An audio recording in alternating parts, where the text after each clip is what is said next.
2020년 저희가 오늘 깊이 파고들 주제는 바로 디지털 자산 트레저리, 줄여서 DAT입니다. 그런데 시작하기 전에 청취자분께 좀 이상한 질문 하나 드려볼게요. 만약에 어느 날 갑자기 월스트리트의 아주 보수적인 금융기관이 개별 암호화폐 토큰에 대한 리서치 보고서를 내기 시작했다면 이게 어떤 의미로 다가오세요? 사실 이게 상상이 아니라 최근에 실제로 벌어진 일이에요. 네, 맞아요. 전통 금융의 강자인 켄터피츠 제럴드가 하이퍼리퀴드의 하이프 토큰, 그리고 이 토큰에 투자하는 DAT들, 그러니까 펄이나 HYPD 같은 회사들 분석을 시작했다는 소식이 들려왔거든요. 이게 대체 무슨 신호일까요? 바로 그 지점이 오늘 이야기의 아주 흥미로운 출발점이에요. 사실 월스트리트가 지금까지 개별 토큰에 대해서는 제대로 된 리서치를 거의 안 했어요. 그렇죠. 관심 바뀌었죠. 왜냐하면 솔직히 돈이 안 됐거든요. 리서치라는 건 결국 그걸 보고 투자할 고객이 있어야 하는데 토큰은 기존 금융기관 고객들이 쉽게 사고 팔 수 있는 자산이 아니었으니까요. 그런데 DAT라는 게 등장하면서 상황이 바뀐 거죠.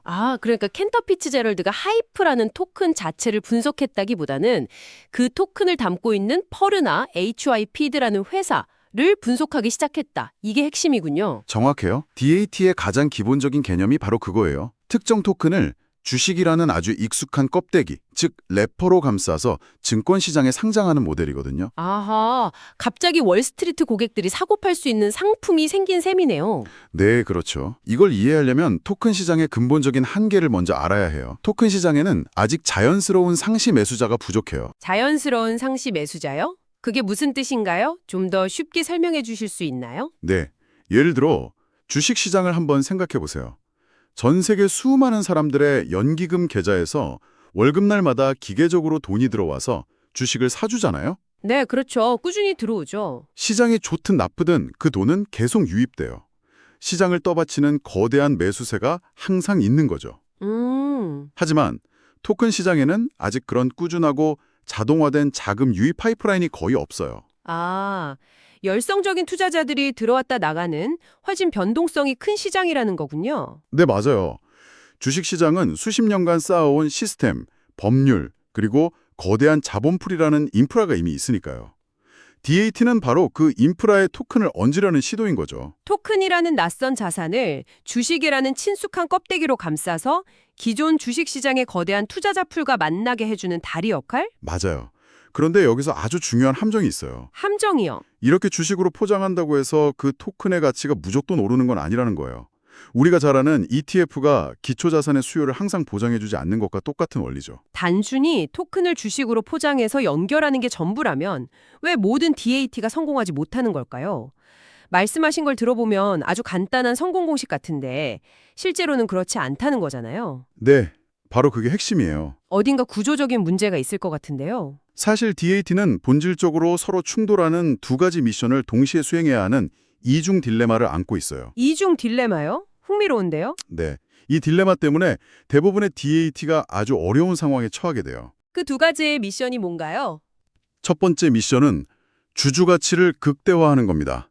DAT의 주주 가치는 아주 단순하게 주식 1주당 얼마나 많은 토큰을 보유하고 있는가, 여기에 따라 결정되거든요.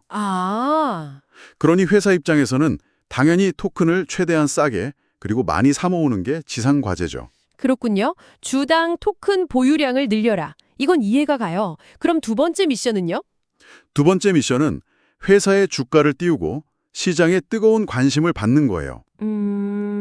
그러려면 어떻게 해야 할까요? 회사가 보유한 바로 그 토큰의 가격이 올라야만 해요. 여러분, 우리 회사가 보유한 자산 가치가 이렇게나 폭등하고 있습니다. 라고 외쳐야 새로운 투자자들이 몰려들고 주가가 오르겠죠. 이제 알겠네요. 토큰을 싸게 사 모아야 한다는 첫 번째 미션과 보유한 토큰 가격이 올라야 한다는 두 번째 미션이 정면으로 충돌하는군요. 네, 토큰 가격이 오르면 싸게 살 수가 없으니까요. 바로 그거예요. 여기서 최악의 시나리오가 펼쳐집니다. 토큰 가격이 한창 오를 때 시장 분위기는 뜨겁고 투자자들의 관심이 집중되죠. 네, 그렇죠. 이때다 싶어서 유상증자 같은 걸로 자금을 대규모로 조달해서 고점에서 토큰을 매수하는데 올인하게 돼요. 이건 마치 2021년에 많은 투자자들이 겪었던 함정과 같네요. 맞아요. 가격이 꼭대기일 때 온갖 민코인에 올라탔다가 정작 시장이 폭락해서 진짜 좋은 자산을 싸게 살 기회가 왔을 땐 총알이 하나도 없었던 거죠. DAT는 이걸 회사 단위로 저지르는 셈이군요. 네, 그 딜레마는 정말 아찔하죠. 그런데 소스 자료에서는 심지어 실패하도록 설계되었다는 표현까지 썼어요. 훨씬 더 강한 표현인데요. 이 딜레마 외에 더 근본적인 결함이 뭔가요? 그건 대부분의 DAT가 자신이 보유한 기초자산의 가치를 스스로 통제하거나 개선할 방법이 전혀 없다는 점이에요. 이게 정말 치명적입니다. 통제나 개선이 안 된다고요? 네, 가장 유명한 모델인 마이크로 스트래티지, 지금은 스트래티지로 사명을 바꿨죠. 이 회사는 엄청난 양의 비트코인을 보유하고 있지만 비트코인 자체를 더 좋은 비트코인으로 만들 수는 없어요.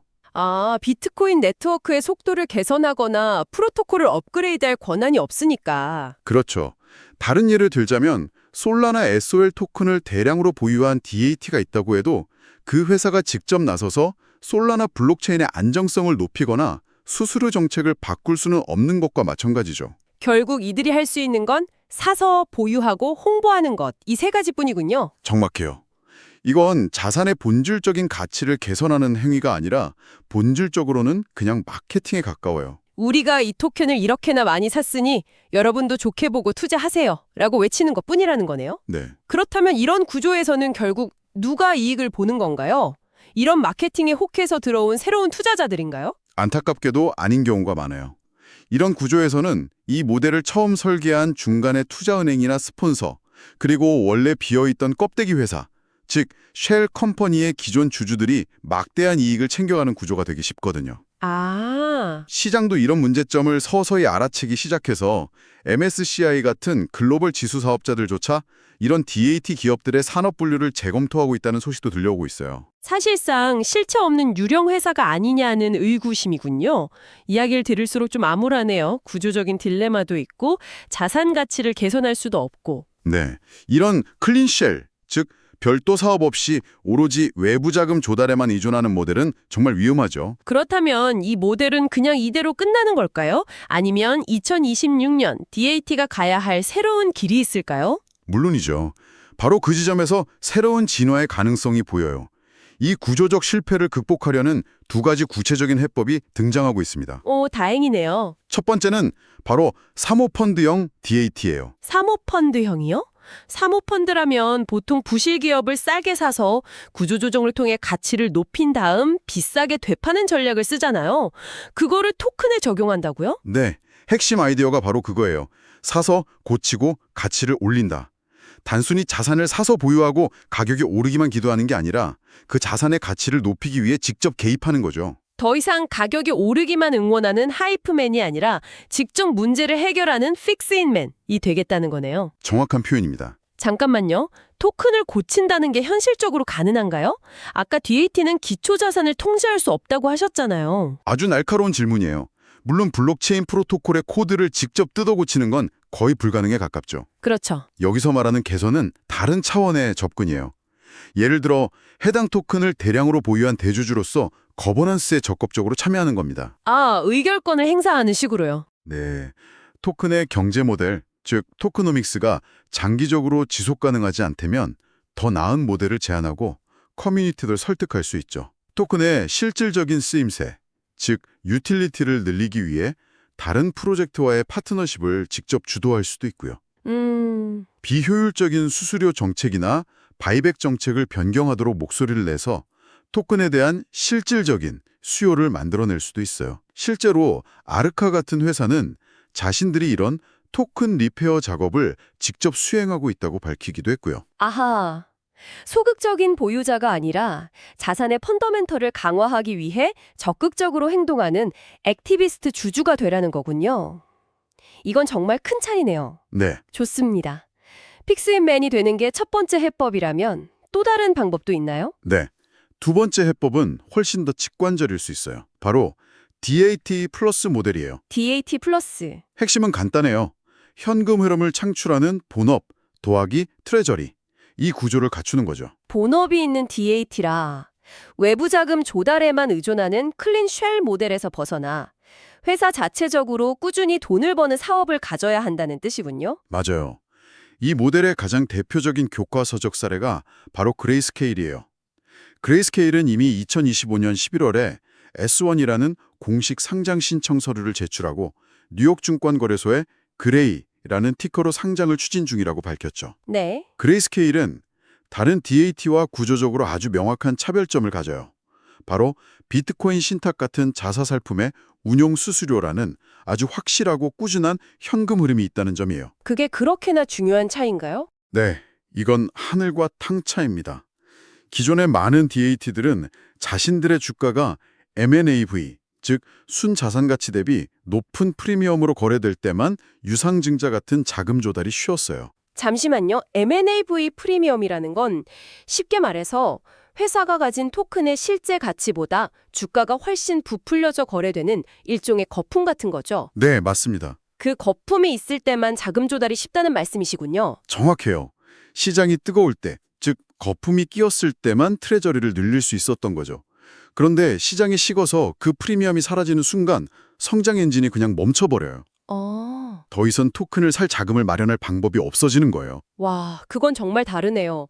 그러니까 다른 회사들은 시장이 좋을 때만 파티를 할 수 있는데 그레이스케일은 스스로 파티 비용을 벌어서 계속 이어갈 수 있다는 거군요. 네. 이건 거의 반칙 수준의 차이인데요. 반칙 수준의 차이라는 표현이 딱 맞아요. 그레이스케일은 시장의 등락이나 프리미엄 유무와 관계없이 본업에서 번 돈으로 꾸준히 트레저리를 채울 수 있어요. 훨씬 더 안정적이고 지속 가능한 구조인 셈이죠. 오늘 논의를 정리해볼 시간이 된 것 같아요. 이야기를 듣다 보니 2026년에 살아남을 DAT의 모습이 아주 명확하게 그려지네요. 네. 첫째는 픽스맨, 즉 자신이 보유한 자산의 가치를 직접 개선할 수 있는 사모펀드 같은 모델이어야 하고, 둘째는 캐시카우, 즉 본업에서 나오는 꾸준한 현금 흐름으로 트레저리를 늘릴 수 있는 DAT 플러스 모델이어야 하고요. 네. 그 두 가지가 핵심 생존 조건이 될 겁니다. 좋습니다. 그럼 이건 정말 실용적인 질문인데요. 청취자분들이 내일 당장 어떤 DAT 회사를 볼 때 이 회사는 위험하다 혹은 가능성이 있다를 판단하기 위해 뭘 봐야 할까요? 실용적인 체크리스트를 좀 알려주세요. 아주 좋은 질문이에요. 세 가지만 꼭 확인해 보시면 돼요. 네. 첫째, 자산 개선 능력이 있는지를 봐야 해요. 이 회사가 그냥 토큰을 들고만 있는지 아니면 거버넌스에 직접 영향을 미치고 개선안을 제안하는 등 적극적인 픽스인맨 활동을 하는지 찾아보셔야 해요. 첫 번째는 픽스인맨인가 하이프맨인가를 확인해라. 알겠습니다. 두 번째는요? 두 번째는 역시 지속적인 현금 흐름이에요. 회사의 수익 모델이 앞서 말한 M&AV 프리미엄이라는 뜬구름에만 의존하는지 아니면 그레이스케일처럼 확실한 자체 수익 모델이 있는지 반드시 확인해야 합니다. 재무제표를 열어서 매출이 어디서 발생하는지 보면 되겠네요. 네, 명확하게 드러나죠. 두 번째는 자체 수익 엔진 확인. 마지막 세 번째는 뭔가요? 마지막은 부채 구조예요. 트레저리를 쌓는다는 명목으로 너무 무리한 부채를 일으키고 있지는 않은지 재무 상태를 꼼꼼히 들여다볼 필요가 있어요. 건강한 현금 흐름 없이 빚으로 쌓아올린 트레저리는 시장이 조금만 흔들려도 무너지는 모래성이거든요. 정말 중요한 체크리스트네요. 자산 개선 능력, 지속적인 현금 흐름, 그리고 건강한 부채 구조. 오늘 이야기를 통해 2020년의 DAT는 더 이상 단순한 마케팅 상품이 될 수 없다는 점을 깊이 있게 확인했습니다. 수익 창출 능력과 자산 개선 능력이 없는 DAT는 결국 도태될 거라는 전망이 명확해 보이네요. 네, 그렇게 될 가능성이 아주 높습니다. 자, 그럼 마지막으로 청취자 여러분께 생각할 거리를 하나 던지면서 마무리하겠습니다. 만약 여러분이 직접 DAT를 만든다면 여러분이 보유한 자산의 가치를 높이기 위해 마케팅 외에 어떤 구체적인 개선 작업을 시도해 볼 수 있을까요?